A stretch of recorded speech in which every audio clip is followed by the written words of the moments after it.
आज अखबार वाला फिर से चिल्लाया, अखबार ले लो, तेल 35 पैसे महंगा हो गया है। ससुरा तेल तेल ना हुआ, बीवी की शिकायतें हो गई, रोज बढ़ ही रहा है। खैर हमको तो बीवी का अनुभव नहीं है, लेकिन तेल के बढ़ते दामों से अंदाजा लगाया गया कि अति तक बढ़ना हानिकारक होता है। खैर मैं इसी ख्याल के लिए दफ्तर आया, गेट पर ही पप्पू भैया दिखे। आते ही सवाल दागा उन्होंने, आ गए भैया? हमने कहा हाँ आ गए। फिर मैं चाय पीने लगा। पप्पू भैया पूछते हैं, चाय पी रहे हैं भैया? मैंने शालीनता से उत्तर दिया, हाँ पप्पू भैया। फिर मैं अखबार पढ़ने लगा। पप्पू भैया चेहरे पर मुस्कान पोते हुए आए और सवाल दागा, अखबार पढ़ रहे हैं भैया? इस बार मेरा धैर्य जवाब दे उठा।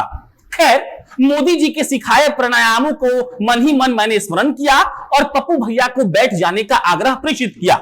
उन्होंने तुरंत स्वीकार कर लिया, जैसे योगी जी ने एलविश यादव का कृष्ण जन्मभूमि को बनवाने का प्रस्ताव स्वीकार किया। मैंने पूछा, पप्पू भैया एक बात बताइए, जब आपको दिखता है कि आदमी क्या कर रहा है तब भी वही सवाल क्यों पूछते हैं? मतलब खाना खा रहे आदमी से इस सवाल का क्या तुक बैठता है पूछने का कि आप खाना खा रहे हैं क्या? पप्पू भैया बड़ी सहजता के साथ बोले, भाई साहब इन सवालों को सुन करके तो आप मुस्कुरा सकते हैं, जवाब देने के लिए सोचना नहीं पड़ता है। अगर चिड़े हुए हैं तो इन सवालों पर अपनी खींच निकाल सकते हैं, लेकिन उन सवालों का क्या जो जरूरी है लेकिन पूछे नहीं जा सकते। या बड़के पत्रकार बनते हैं तो बताइए ना मेरे बेटा का नौकरी कब लगेगा? बताइए ना गांव में हर साल बह जाने वाली फसल और घर को कौन बचाएगा? 200 रुपया लीटर सरसों का तेल कौन खरीद के देगा? पेट्रोल का दाम महीने में 15 बार क्यों बढ़ गया है?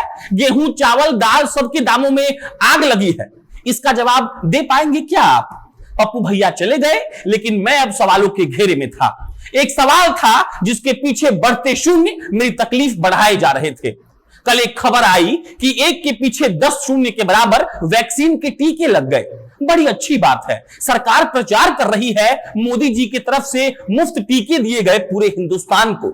दूसरी ओर सरकार के मंत्री कह रहे हैं तेल वगैरह का दाम इसीलिए बढ़ाए गए हैं ताकि मुफ्त में टीका दिया जा सके।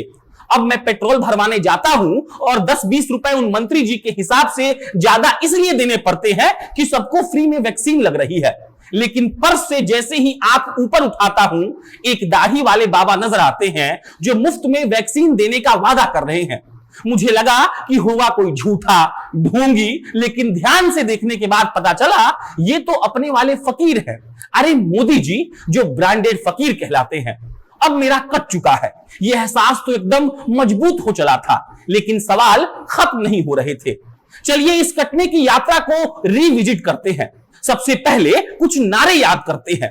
बहुत हुआ भ्रष्टाचार, अब की बार मोदी सरकार। बहुत हुई महंगाई की मार, अब की बार मोदी सरकार। बहुत हुआ नारी परिवार, अब की बार मोदी सरकार। बहुत हुआ किसान पर अत्याचार, अब की बार मोदी सरकार। अच्छे दिन आने वाले हैं, बहुत हुआ रोजगार का इंतजार, अब की बार मोदी सरकार। बहुत हुआ जनता पर पेट्रोल डीजल की मार और अब की बार मोदी सरकार। एक तो क्रम से इतना झूठ बोल दिए हैं मोदी जी कि हर झूठ को पढ़ते हुए जॉली एलएलबी वाले नकली पंडित का डायलॉग याद आता है कि या अल्लाह इसके आगे भी कुछ होता है क्या?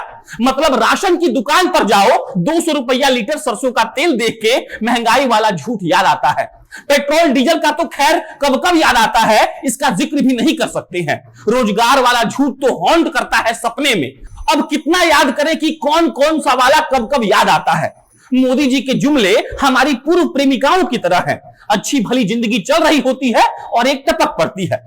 अच्छा अगर हम ये कहें कि पहले जो कुछ हमने कहा वो सब बस जुमला था, माने मोदी जी के 15 लाख जैसे, ये अनुराग मिश्रा का एजेंडा था मोदी जी को बदनाम करने का। लेकिन अब से मैं सच बोलूंगा, अमित शाह की कसम, महंगाई पर बड़ा एजेंडा चलाए हो सब। मोदी जी महंगाई बढ़ा दिए हैं। अरे पागल हो गए हो तुम, तुम्हारे अंदर यही तो कमी है, तुम मास्टर स्ट्रोक को समझ ही नहीं पाते हो। सरकार के पास प्लान तो मुफ्त में तेल भी देने का है, दाल 2 रुपया किलो बिकवा दे, सरसों का तेल की नदियां बहवा दे। लेकिन क्या चाहते हो, आने वाली पीढ़ियां महंगाई देखने के लिए म्यूजियम जाए। सरकार दूरदर्शी सोच रखती है, तुम्हारी तरह संकुचित नहीं है उनकी सोच। महंगाई बस उसके संरक्षण के लिए है ताकि महंगाई हर पीढ़ी देख सके, नहीं तो डायनासोर जैसे फिल्म में ही देख पाओगे।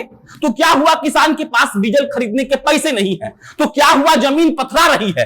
अरे भाई, इसीलिए कहते हैं रोज ग्रंथों का पाठ किया करो सरकार की आलोचना करने से पहले।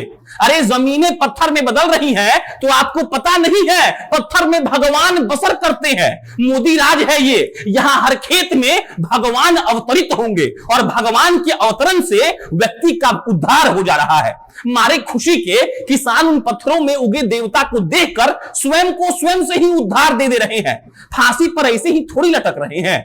तो ये समय परिवर्तन का है। महंगाई, बेरोजगारी, पेट्रोल डीजल, सरसों का तेल, लौकी लहसुन जैसी बातें मत करिए।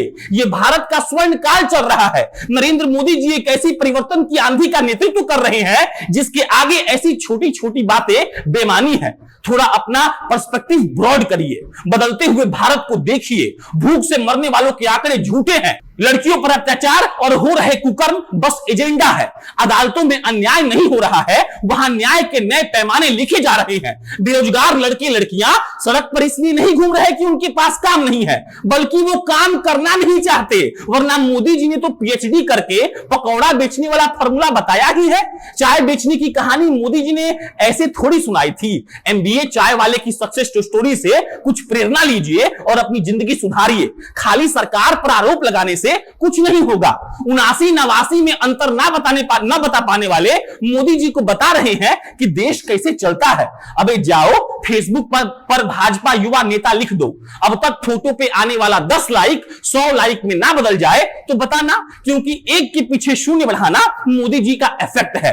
वैक्सीन देख लो, 100 करोड़ हो गई शून्य लगते लगते। तेल वेल का मत बोलना, अभी कांग्रेस सरकार का 50 साल का लूट का इतिहास बता देंगे तो टेप चिपकाना पड़ जाएगा आपको मुंह पर। और डीजल पेट्रोल का दाम इसीलिए बढ़ा है ताकि आपको कोरोना का वैक्सीन मुफ्त में मिल सके। सरकार का कोई जरूरत नहीं है कि वो अपने लोगों को बचाने के लिए आपको मुफ्त का वैक्सीन दे। ये इस नए भारत में आपको पेट्रोल, डीजल, सीएनजी, सरसों तेल, दाल, चावल, गेहूं का रेट नहीं पूछना चाहिए, वरना आप खतरे में पड़ जाएंगे। बाकी ये खतरा मोदी जी पर, कांग्रेस पर, भाजपा पर, जदयू पर, राजद पर कितना पड़ेगी ये हमको नहीं पता, लेकिन इतना पता है कि भारत में रहने वाला वो मिडिल क्लास जो अपने ऑल्टो में शीशा बंद करता है, एसी नहीं चलाता है, ताकि लोगों को मालूम चल सके कि अंदर एसी चल रहा है, ताकि वो ये बता सके कि वो राष्ट्रवाद के साथ है, लेकिन उसके जेब में फूटी कौड़ी नहीं होता है। बाकी सोच रहे हैं कि महंगाई पर एगो सीरीज करें ताकि आपको फिर से यह मालूम चल सके कि मोदी जी ने और इस देश के विपक्ष ने क्या काम किया है, क्योंकि बिना विपक्ष का नाम लिए मोदी जी का काम होता नहीं है। अब मेरा नाम प्रशांत राय है, ये स्टोरी हमारे लिए अनुराग मिश्रा ने लिखी थी। बहुत बहुत धन्यवाद।